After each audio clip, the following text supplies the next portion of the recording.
नमस्कार, मी Vijay Ghagare. All India crime news express मध्ये आपलं स्वागत आहे.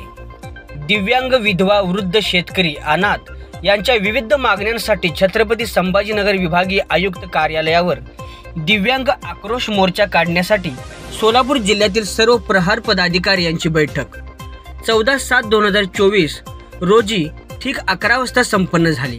या बैठकीमध्ये सोलापूर विभागाचे विजय पुरी, पंढरपूर विभागाचे दत्त चौगुले महिला अध्यक्षा संजीवनी ताई, बारगुळे महिला उपाध्यक्ष अंबुताई गुजले, जिल्हा सचिव संजय जगताप, जिल्हा उपाध्यक्ष विजय शेखर चिनीवार, उत्तर सोलापूर अध्यक्ष जयकुमार जाधव, उत्तर सोलापूर संपर्क प्रमुख धुंडाप्पा होनमाने, उत्तर सोलापूर महिला अध्यक्ष सविता डोंगरे, मोहोळ तालुका अध्यक्ष मनोज धोत्रे, अक्कलकोट तालुका अध्यक्ष नितीन माने, माळशिरस तालुका अध्यक्ष सोमनाथ पारशे, मंगळवेढा तालुका अध्यक्ष समाधान हेंबाडे, सांगोला तालुका अध्यक्ष सतीश दिडवाघ, दक्षिण सोलापूर अध्यक्ष दत्ता कांबळे, दक्षिण सोलापूर संपर्क प्रमुख चंदू अंबारे, माडा तालुका अध्यक्ष विजय चव्हाण, सोलापूर जिल्ह्यातील प्रहार कार्यकर्ते बहुसंख्येने उपस्थित होते.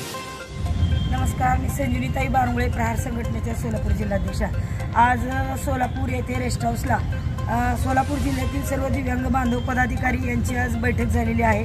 तो विषय असा आहे की 9 ऑगस्टला छत्रपती संभाजीनगर म्हणजेच औरंगाबाद येथे दिव्यांगाच्या विविध मागण्यासाठी बच्चूभाऊंच्या माध्यमातून दिव्यांगाच्या विविध मागण्यासाठी मोठा आक्रोश मोर्चा त्याच्या संदर्भामध्ये आज आम्ही मीटिंग घेतलेली आहे आणि हजारोच्या संख्येने, महाराष्ट्रातून तर लाखोच्या संख्येने पूर्ण येणारच आहेत, पण आमच्या जिल्ह्याच्या वतीने हजारोच्या संख्येने दिव्यांग बांधव आमच्या विविध मागण्यासाठी संभाजीनगरला पोहोचणार आहोत.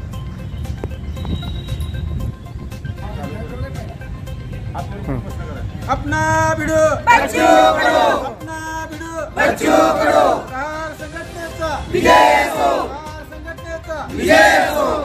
कोण म्हणता देत नाही, याच्याशिवाय राहत नाही. कोण म्हणता देत नाही, याच्याशिवाय राहत नाही. प्रहार संघटनेचा विजय असो, आपण एकजुटीचा विजय